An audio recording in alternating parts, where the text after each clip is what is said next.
High বন্ধুরা, welcome back to my channel Mandira's vlog and রেসিপিতে তোমাদের সবাইকে স্বাগত।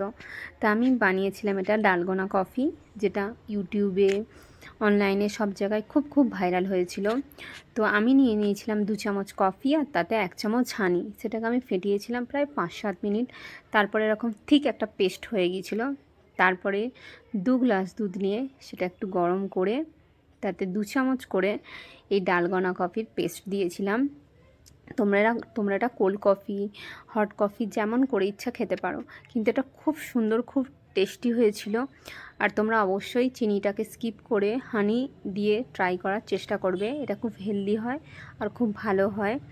তো আমি তো আমার এক্সপিরিয়েন্স শেয়ার করে দিলাম। তোমরা অবশ্যই এটা বাড়িতে ট্রাই করো আর আমাকে সাথে শেয়ার করো, আমার কমেন্টে জানিও যে তোমাদের এটা খেতে কেমন লেগেছে। এটা অসাধারণ খেতে লাগে, খুব সুন্দর খেতে লাগে। Take care, tata, bye by.